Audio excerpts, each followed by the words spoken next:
So you just finished your lash course, you're ready to take on clients, but you have no idea what to buy because most lash educators don't even tell you or even give you enough supplies to take a few clients. I've made an extremely extensive list of everything you can buy before you start taking clients. This is literally the list that I made before I started taking clients, so it's really helpful. I have been there and I know exactly how you're feeling. If you're new here, hi, I'm Rain, the creator of the Lash Look app. On here, I post beginner tips and tricks that we all wish we knew sooner. Let's hop right into the video. Today's gonna be a bit more of a chill style video. I've got my iPad in front of me. I'm really just gonna read off this list. I'm still gonna put all the information on the screen as well as links to everything in the description below if you just wanna buy exactly what most lash techs are buying. And after each section, I'm just gonna put a picture on the screen. You can pause and take a screenshot for reference later of what to buy. We're gonna go over lash supplies, tools, room decor, and business assets. Starting with lash supplies. Lash trays. This is an obvious one, but I would recommend stocking 8 to 15 milliliter 8 to 15 millimeters and CC and decurl. These are standard. You can get away with doing anyone's lashes with these curls and lengths. There are so many brands out there you can buy lashes from now, so just do your research. Don't always buy just the cheapest ones because they're cheap for a reason. It's literally your entire service, so make sure you get good quality lashes. Under eye pads, hydrogel pads are really comfortable and they stick well. The ones I use are literally just from Amazon. I buy an entire pack of them. Tape, I would recommend the NextCare Sensitive Blue Tape. You've probably seen it everywhere. The sensitive tape is really nice though because it doesn't actually tug on the bottom lashes, so when you're taking everything off at the end, it's not painful. It's really comfortable to use. You can literally just get that on any pharmacy or on Amazon. Tweezers, you need at least 2 pairs. You need an isolation tweezer and a curved tweezer. So one for isolating the lashes, the curved tweezers for picking up lashes and placing them on the natural eye. Everyone has a different preference for what tweezers they use. These are just the recommended tweezers. Literally, there's no like right way to do something. If one tweezer feels better for one thing, you can literally use it. I never used the straight tweezers. I felt they were really uncomfortable in my hand. I always used a curved isolation tweezer because I felt like I could really get into the natural lash. So you kind of just have to figure that out as you go. But to start, I would say 1 straight isolation and 1 curved. Adhesive. This is a big one. This is something you should invest in. Don't just buy a cheap one on Amazon. It's not worth it. I haven't done it, but I just know that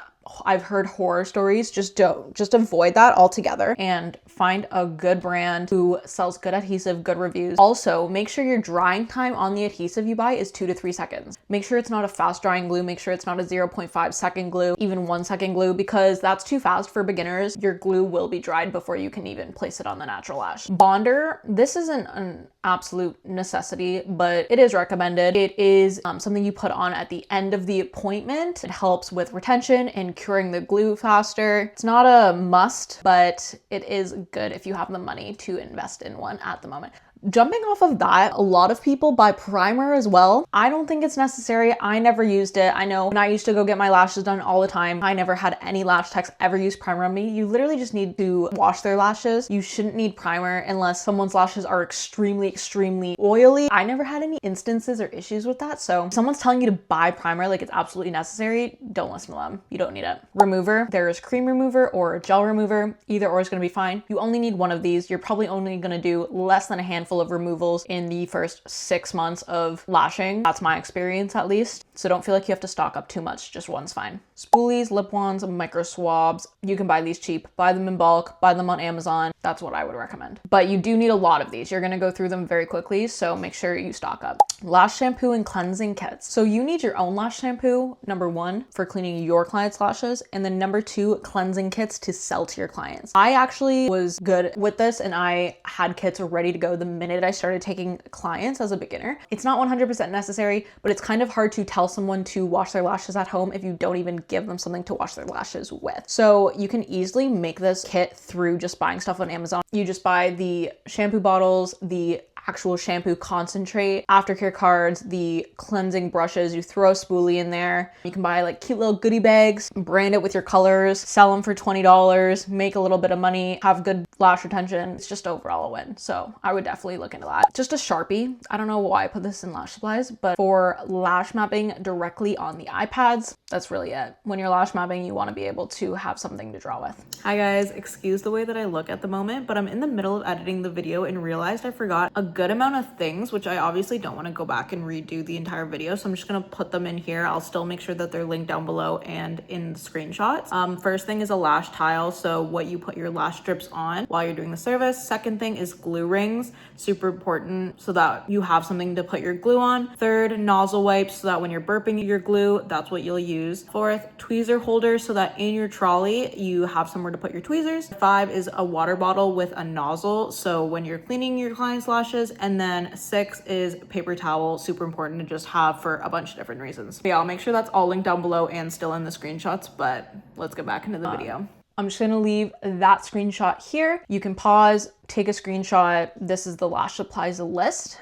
Now we're going into tools and equipments. First off, we've got glue shaker and adhesive container. So if you don't know what a glue shaker is, it looks like a weird contraption, spins your glue for you rather than actually manually shaking it. Is it necessary? No. Is it good to have? Yeah. For a while I didn't have it though. I was literally just manually shaking my glue. Depends what kind of adhesive you have. If you have one that really separates, then you're gonna want a good glue shaker. Adhesive container is to keep the adhesive at the correct temperature. I actually didn't have one of these either for a while, but depending on what your studio environment is, it might be necessary for you. You can get these on Amazon. A handheld fan, I would say probably at least have 2 of these because one dies, you really need a fan to have. So at least have a backup so that you're constantly rotating. One's charging, one needs new batteries, whatever. Just make sure you have at least 2 handheld fans. Dental mirror. So this is the smaller mirror that dentists use, I guess, why they call it dental mirror. But when you're lashing them and you want to see how the lashes are looking, you just pop them under the lashes and you can see. It's super handy to have. Handheld mirror. This is so that your clients can see how they look at the end. You obviously need one. I would say at least 1, if not 2, just in case one goes missing, whatever. This is, again, one of those things. Next, we have lighting. So this is any sort of ring light that goes above the lash bed.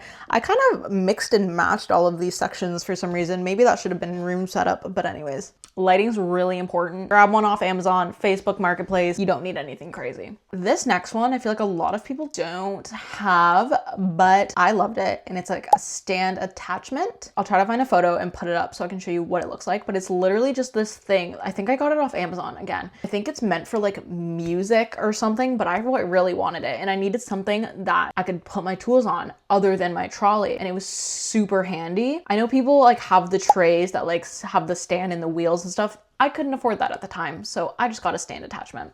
Next is a humidifier. This is specifically for your adhesive because when you buy your adhesive, you can look in the details and see what the ideal humidity conditions are for that adhesive. And you want to make sure that your room is at that humidity. So believe it or not, I actually needed a dehumidifier because there was too much humidity in my lash room. Yeah, humidifier or dehumidifier, depending on whatever works for you. Hydrometer, this is what measures the temperature and humidity. So you need to be able to tell if you need a humidifier. Make sure you grab one of those. Timer or clock, this is just kind of, if you want it, you could probably just use your phone, but it's nice to have because then you can track how long your sets are taking and try to improve your speed. Next, we have Barbicide. This is for cleaning all of your products, specifically your tweezers. Make sure you buy that. It's really important to be sanitary. Also, it's kind of nice that your clients see you using stuff like that because then they feel a bit better. I always popped my tweezers in right at the end of the appointment. All my clients saw that. Coming with the Barbicide, there's like tweezer containers that you can get. It kind of opens, you put the tweezers in and you close it. And there's also similar ones like the ones that the barber shops use and the hair salons use. So whatever one you want to get, just make sure you're cleaning your tweezers. Dental bibs or on the pillow and placing on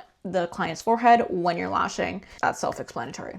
Gonna pop the screenshot up there. So just pause and take a screenshot.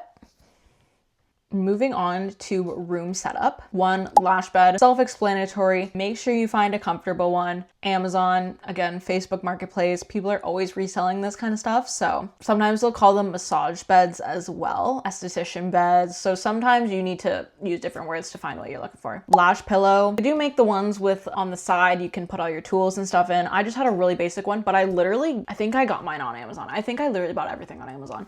And I got so many clients being like, this is the most comfortable comfortable lash pillow I've ever laid on, and it was probably like 15 bucks. So definitely check that out. Straddle chair or something like an ergonomic stool. Make sure it is ideal for like leaning over for hours on end, or your body will be screaming. Blankets for your clients. Sometimes it gets cold, sometimes they want to do lash snaps, so just make sure it's comfy and cozy for your clients.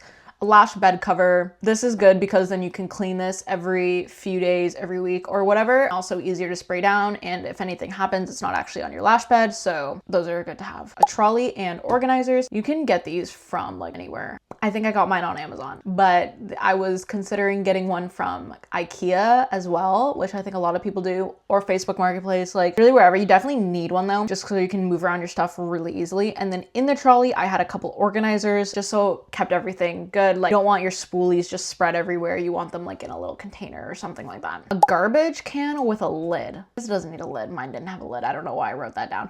But a garbage can is super important because you're always using stuff and throwing it out and using stuff and throwing it out per client. So if you don't have a garbage in there, you're gonna have nowhere to throw it out. So just make sure you throw like a really small garbage. Literally go to the dollar store and grab one. Super easy. Decor. This is really fun because I feel like everyone's decor is gonna be different. Plants, candles, wall art, posters, literally anything like that to make it your own. Doesn't have to be expensive. Your framed certificates and service menu. I never had my service menu framed, but I know a lot of people do. I obviously had my certificates up there. That's super, super important for your clients to see how educated you are and what education you have. Service menus are good. They look professional, but obviously if someone's booked with you, they already know what you offer and what they want. So no need to have that. A speaker and a playlist setup. I use Apple Music. I'm sure Spotify has tons of chill lo-fi playlists. You should always have music in the background. It just kind of ties the entire appointment together. And then literally any speaker, doesn't have to be super high quality. Drawers and shelves, if you have the space, made my life so much easier. Any extra supplies that I didn't immediately need in an appointment, I would leave in the drawers. Also, I had a shelf. That's where I kept my aftercare kits and my speaker and anything, little things I wanted to have out. So it's good to just add that to your space if you have the room. And lastly, in this section, we have a tripod. If you're a lash technician, you need to be posting on social media. A tripod is the easiest way to do that. Even if you just make a lash with me video, move your tripod around maybe 1 or 2 times during the appointment. It's super easy, super handy. You definitely need a tripod if you're going to market yourself properly on social media. And now I'm going to leave that photo up here, so definitely pause and screenshot.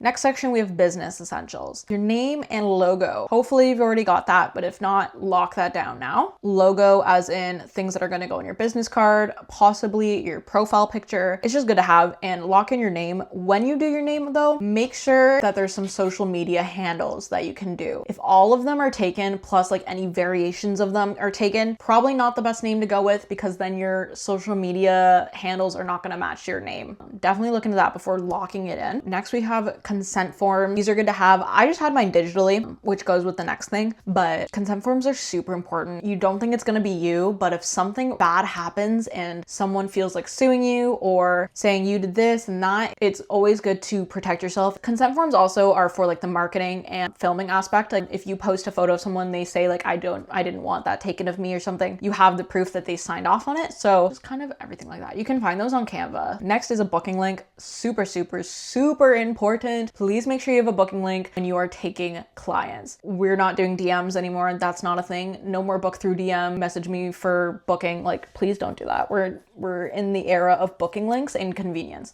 Highly recommend Fresha. It did take me a little bit to understand how to navigate it, just because it was my first time using something like that. But once I got it, super easy. It's completely free at the start. They just charge you once you are sending a lot of reminder messages and things like that. They also let you do a client consent form. So once someone books, it sends them an email, they sign your client consent form, you have it there, super easy. Next is a referral program. You encourage your existing clients to bring in friends for money off their fills. It's a way to keep new clients coming in from word of mouth. Loyalty cards. I actually have a whole video on this, literally why loyalty programs are like the best client retention method that you can add into your lash business. business. Talk about the psychology behind loyalty programs and everything, and like why someone wants to come back because they have like a loyalty card. I literally made my business card and loyalty card into one card. So business on the front and then loyalty card on the back with like a QR code going to my Linktree. That's something I didn't add in here, Linktree. There's a bunch of different competitors to Linktree now, but it's free and you just put all your links in one thing. So someone scans the QR code, it pops up your booking link, your social medias, anything else you want to add in there. Next, social media accounts. We already touched on this a little bit, but make sure you're setting up your Instagram, TikToks. With social media, when you're a lash owner who is just looking to service clients, really just need to target the people in your community. A really viral TikTok might be great, but if your income comes from only people coming in to get their lashes done, someone all the way across the country who follows you isn't going to do anything for you. So just make sure you're catering your social media and everything to the people you are looking for. So if you're in Toronto and you do lashes, literally put Toronto Lash Tech in your name, so people just know like where you're from and where you do lashes. Apps and digital systems. There are a lot of apps that will help your business run super smooth. I have a video on this talking about every single app that you should have as a lash technician if you want to grow your business. I think everyone should have these apps, so go check out that video. I do want to highlight one app, the Lash Look. It scans your client's face and automatically generates 6 custom lash maps that are actually tailored to their eye measurements. If you're a beginner, which you probably are if you're watching this, custom lash mapping is outside of the realm of what you're able to do at the moment. All you're focusing on is taking clients, building a clientele, perfecting your actual lashing technique and skills. You don't have time for custom lash mapping. You don't have time to learn a new skill over these months. So what this app does is it takes all of that guesswork out for you, and you are able to offer custom lash mapping as a brand new beginner, which is insane. So definitely check that out. I'll leave the link for that down below as well. This is optional. I actually did this. I purchased post templates off of Etsy. If you want to have some posts ready to go, you could just buy templates and put your own branding and photos in there. Setting up a way for your clients to pay. If you do bank transfers, if you only take cash, make sure you have change ready to go. If you want to take debit or credit, make sure you got a machine. Make sure that's in your policies and stuff in your booking link as well, so people know how they can pay. And I will leave that up on the screen here. You can pause and screenshot.